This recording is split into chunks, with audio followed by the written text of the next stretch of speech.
Well, there's been a twist, but it might not be bad. Way so tough with that bad boy tuck. I'ma get it how I'm living, I'ma walk the walk. Outline my lines, I rap through thought.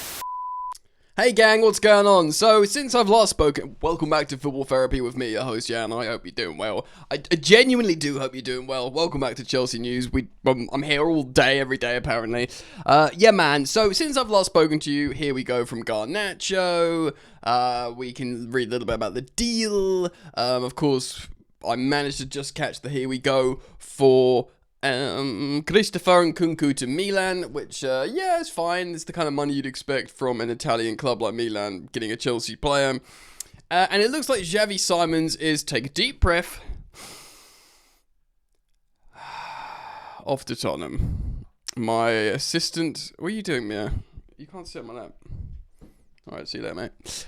Sorry, the cat was just sitting in front of the studio light. Yes, so that's gross, but the truth is, I'll tell you now, he's been waiting for Chelsea, Javi Simons, for weeks. He'd agreed personal terms, he was waiting for the clubs to reach an agreement. We never pulled the trigger. We never did it. It was a Chelsea decision. He was waiting and we didn't call. So he's gone to Tottenham. It's not confirmed, but it's basically confirmed. He's like, agreements made, he's agreed personal terms. It's like subject to a medical and signing, essentially. I think it's probably by the time you see this, it will be Fabrizio Romano going, here do we go! But why did Chelsea not make the call? Is it because Maresca keeps phoning up Fermin Lopez and wants him? Do we have something else up our sleeve? There's some speculating there is an additional target. Morgan Rogers, could there be a late dagger in for him? Chelsea have done Garnacho now. It looks like probably the next thing to be completed is Nico Jackson after Nkunku. Lots, and the amount of plates spinning in the background for these Chelsea sporting directors now at the moment must be crazy. And we're going to get into it. But in the meantime, welcome back. Thank you for joining me. Thank you for supporting the content, for liking and subscribing. Road to 200,000 of you. What a wonderful community we've created here. It's the Goat Gang. For the OGs of you will remember, my subscribers, Goat Gang members. That's you. So thank you for subscribing. Yeah, I understand the hype system a little bit more now. You are afforded a certain amount of hype points per week. If you are a supporter of mine, then please do consider putting your hype points into my videos if you want to. I'm not going to beg it, but it does support me. It's a nice thing to do, so hype the video if you got them. Alright, so we are going to compare. Look, there is a positive about Fermin. I'm going to show you if should it be him. Yeah, just quickly, the little teaser. Bang! Oh, what's that? Fermin Lopez better than Javi Simons. We'll come back to that. But yes, let's start off with Garnacho quickly. Here, we've agreed a deal. Garnacho, this is on The Athletic, by Ornstein and Simon Johnson. It's been a long time coming. Chelsea have agreed a deal with Manchester United for the signing of Alejandro Garnacho. The deal consists of a £40 million fee, which with 10% sell-on clause. Firstly, 40 million quid. I mean, they wanted 70, they got 40. It's not quite as low as the 25 that we were being bantered around, but I think maybe they said, look, we could, I'll say 25 because you want him out. Man United fans are like, Chelsea scammed us. How have we only got 40 million?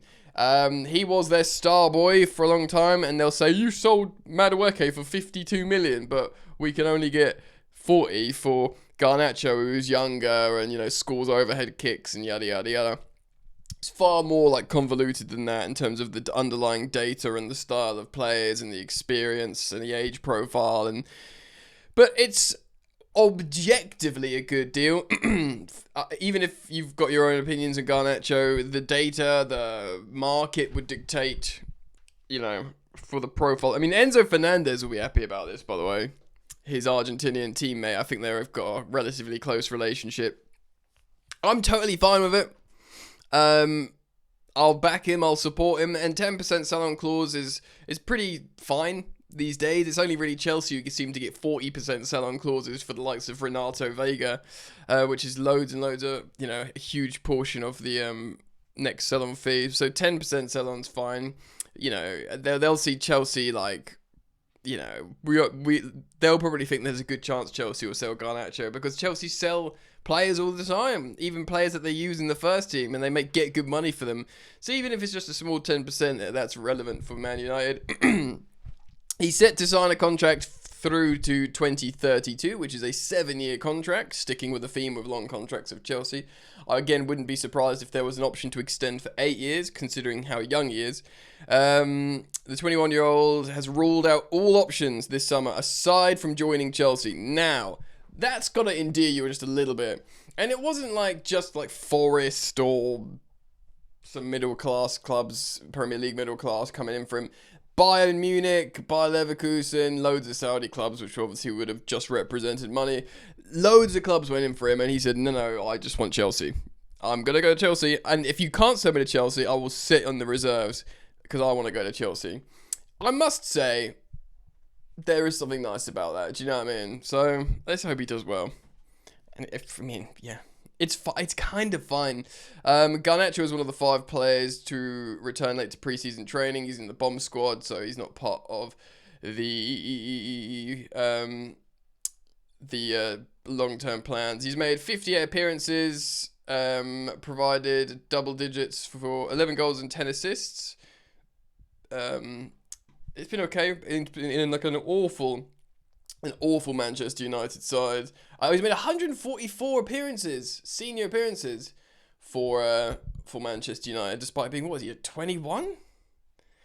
Pretty good, really. In terms of experience, obviously you want to get those numbers up and that attitude down. That work already.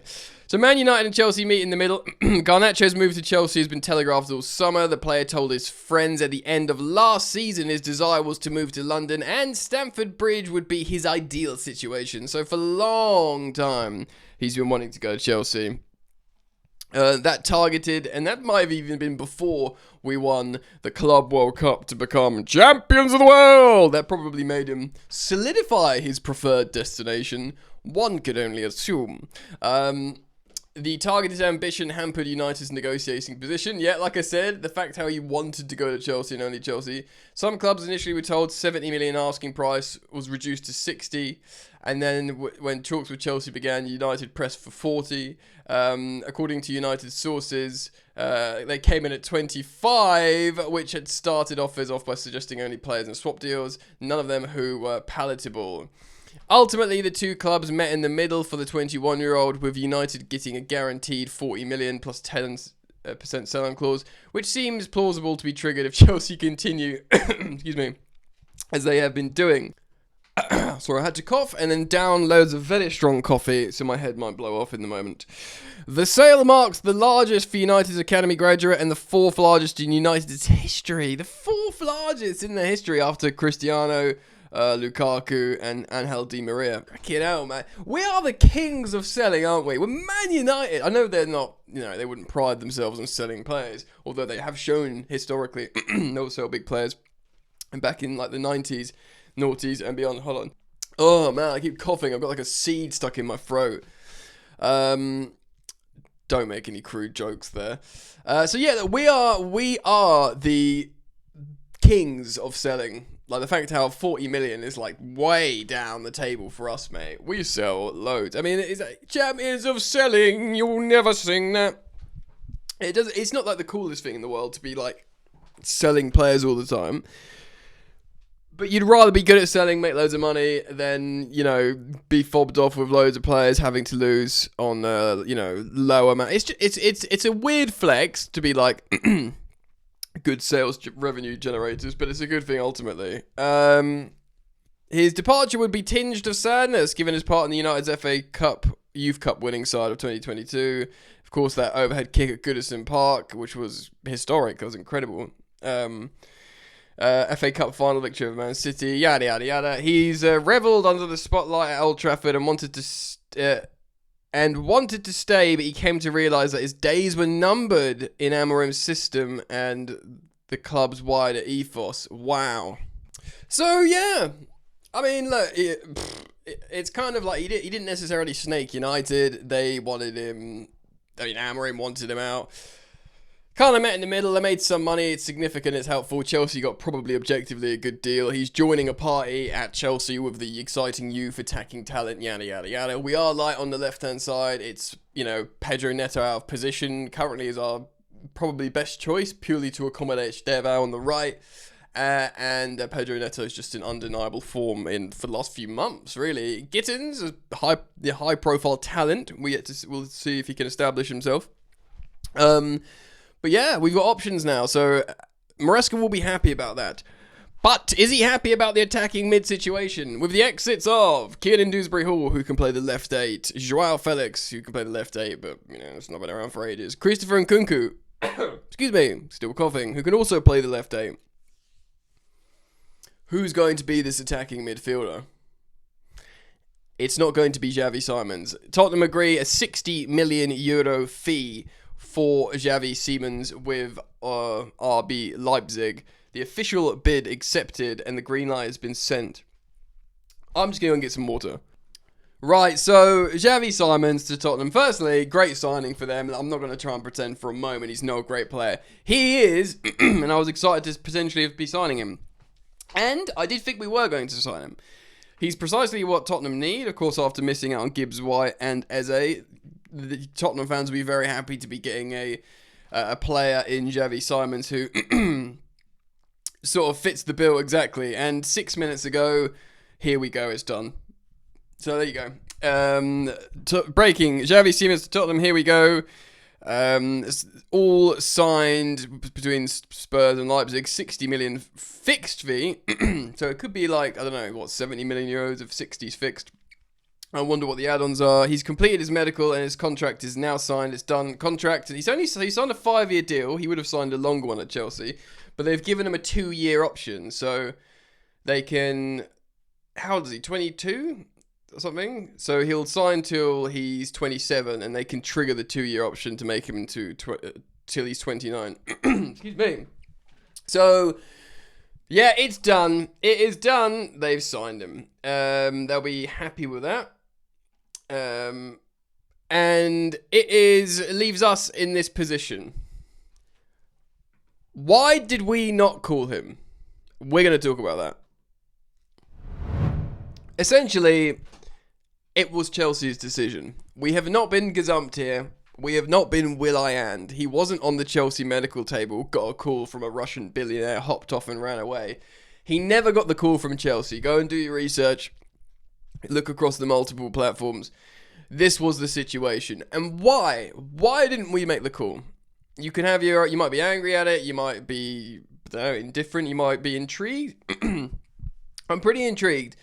It probably means they've found something elsewhere. Now, of course, we've seen all these reports in Spain that Maresca has been calling up Fermin Lopez of Barcelona. Now, Barcelona love Fermin Lopez. Their fans love him, but they also are hella broke. And rarely do they get an opportunity to make money, to sell to a club like Chelsea. I mean, when have we bought a Barcelona player?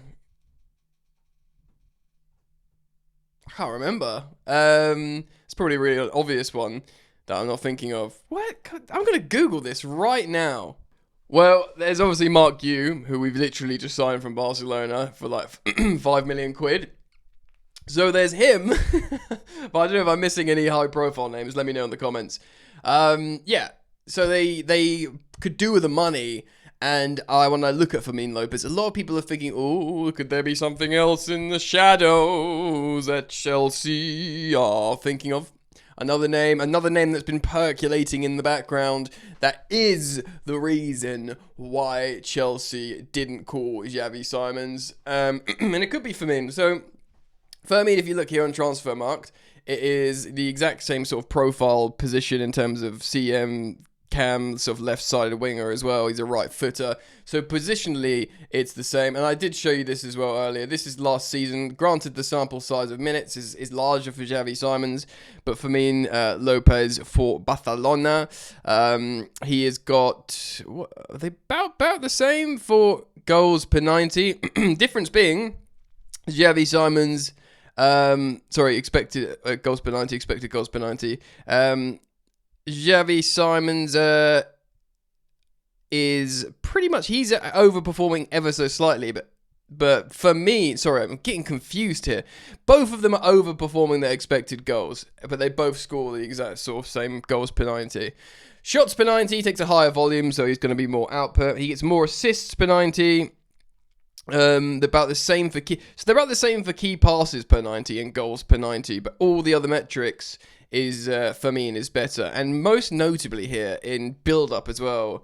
So expected goal chain per 90 and expected goals per in build-up, he's really, really strong here. What's the average? The average is 0.21, so they're both above average, but Fermin is significantly above average. He looks like a very good player.